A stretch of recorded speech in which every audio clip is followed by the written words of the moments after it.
Okay mga dol, magandang araw. Bagong araw, bagong trabaho po mga dol. So ngayon mga dol ay mag-replace tayo ng install tayo or mag-replace ng bagong horn. Yung standard na horn, mag-replace tayo ng dalawang horn dito. So transformer po to. So ito po yung original na tunog ng kanyang horn.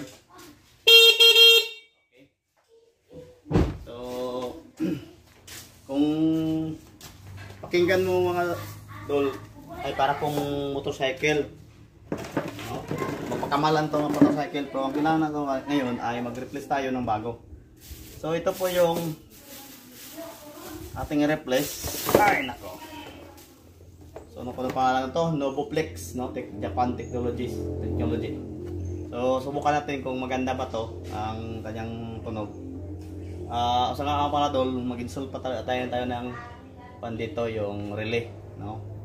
Lagyan natin ng relay para mas lalong lumakas kasi kukuha tayo ng isang supply doon sa main line, no? Pag dalawa na ang gagamitin natin na serbato or horn ay hihina siya pag yun lang ang pa natin yung sa kanyang fuse lang, hina yung tunog.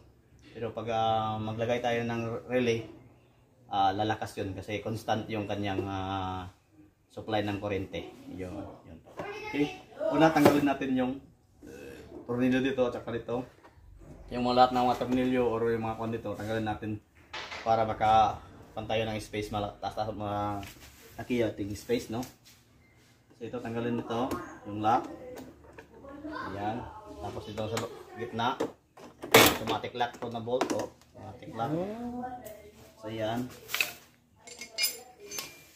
Katapos mga dol, ito na, number 10. Yan.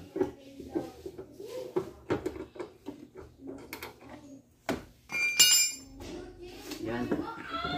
So dito, tingnan nyo kung mayroon pong pan dito, bolt or wala. So kadalasan yung parang lock lang siya.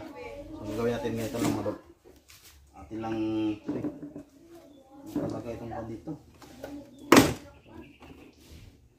So nakapan dito kasilan to. So gamit lang tayo ng cutter.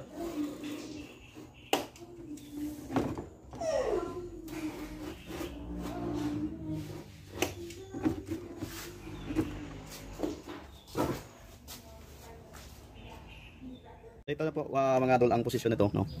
Naka-ground na po to yung isa natin na horn, ayan, naka-ground na. So ito po yung galing sa original natin standard, ito po yung live. Ito po yung galing sa switch natin, no? So ngayon dol ay papakita ko sa inyo kung paano mag-install ng relay. So muna maglagay tayo muna ng ground. I-ground muna natin yung ating tester. So hanapin natin yung live dito. So ito yung live. So ilagay natin dyan dito sa relay yung 87 yung 86, okay? Natin mga dol kung ano naman to. So 86 mga dol, ito nilagay natin yung live.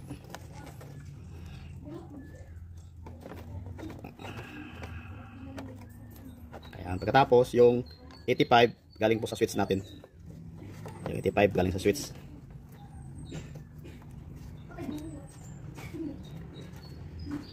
So yung naiwan na dalawa, yung 87 at saka yung 30, yung 87 natin papunta to sa ating horn, no? Bawat isa, so, papunta yan sa ating horn.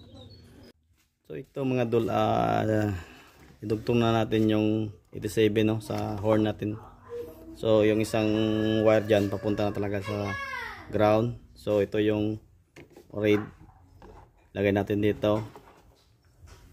So itong 30 na lagay natin sa main line.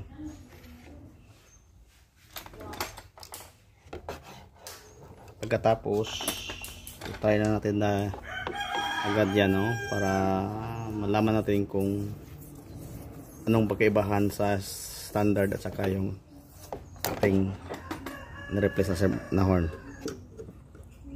Kung baka mas malakas pa yung standard, mapahiya tayo dito pag malakas yung standard.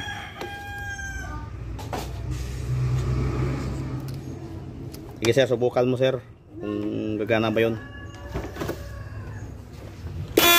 Lagay ko. Napakalakas talaga, oh.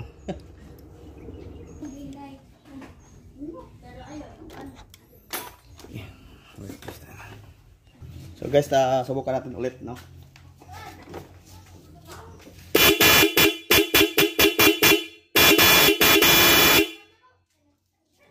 Yan lang guys, ang pagmulaki natin. Pag naka-install tayo ng relay, yan ang kaibahan kaysa standard na connection. So maraming salamat po. Shout out po sa driver, sir. Shout out, sir. Shout out. Okay, okay. Oh. Sana mayroon ng natutunan. Transformer Suzuki, mga dol.